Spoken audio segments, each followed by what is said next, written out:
Please be the thumbnail. Please be the thumbnail. So last night I went to see the glorious Watchmen, and so I thought I would consolidate all of my thoughts into one 4-minute video of pure critique. So as such, this video will contain spoilers, so if you've not read or seen either incarnation of Watchmen, just go get it. I don't want to ruin the most brilliant thing in the world for you. That's a bit of an overstatement, but you get the idea. I'm hoping if I film enough shots like this, I'll get a pretty good relevant thumbnail for the video, so yeah. What I liked. After I'd seen the first few trailers for Watchmen, I went out and got the graphic novel. No, bandwagon, come back! So I knew what to expect when I was seeing the film. And I have to say I was really impressed with how closely it stuck to the source material.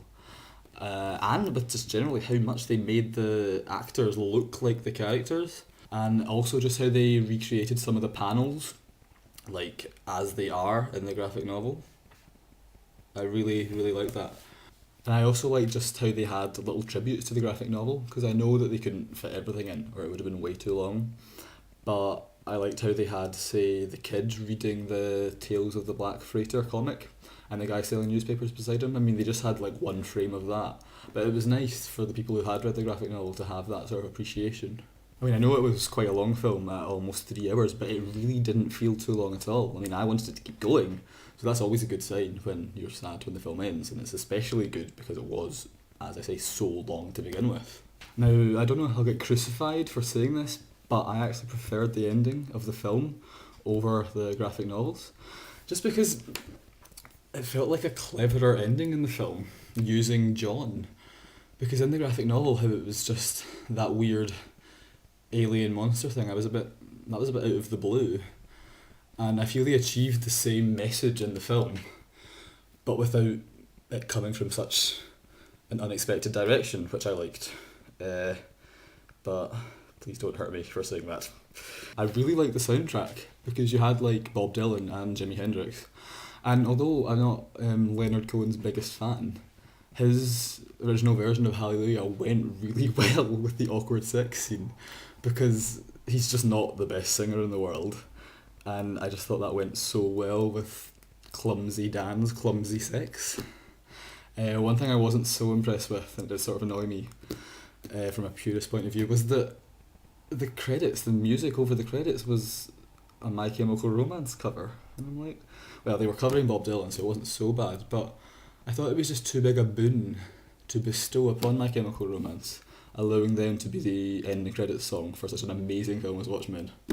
But I'm probably just biased. I thought Robert Downey Jr. as the comedian was really good. I mean, he just... Psst. What? That wasn't Robert Downey Jr.? Yes, he was. No, it wasn't. Yeah. Look it up on Google, it was him. No. And I loved seeing John just disintegrate people. I thought that was really cool. I thought they did that really well. Another thing I liked was in the opening montage, how you saw the rise and fall of the Minutemen acted out. Because I felt that in the graphic novel, how it was all revealed in backstory, it didn't really put enough emphasis on that part of the story. So I liked seeing it all happen in real time, sort of. But that said, I did feel it was a bit too much of just a big flurry of information flung at you as soon as the film started. Because, I mean, I've read the graphic novel, and I was confused a bit by the quick succession of the different scenes of all the different members of the Minutemen. But once that settled down, you got a chance to absorb what you'd seen. I thought it was really good. Continuing that theme, what I didn't so much like about the film. First of all, just got to say, it's Adrian Veidt, damn it. Veidt, not Veidt.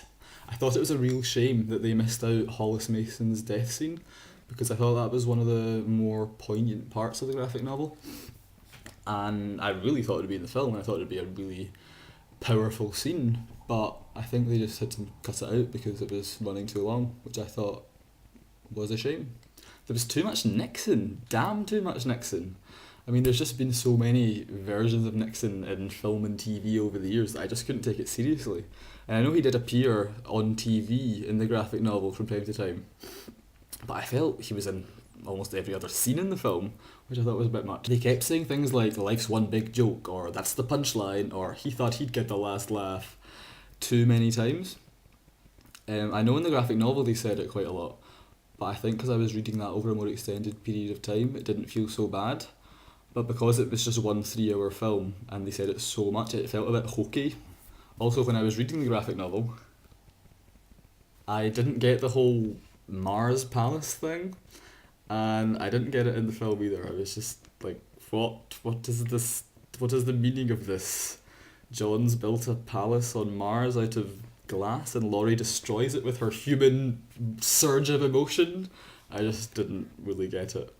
And if anyone can explain it to me, I would be more than grateful. But yeah, overall, I thought it was an amazing film, and it totally did justice to the graphic novel. I don't even think you get that much more out of it if you've read the graphic novel before seeing the film. I think it's just such a good standalone piece of film that you can see it, and if you want to, then go and read the graphic novel. So yeah, go and see it now. Just go.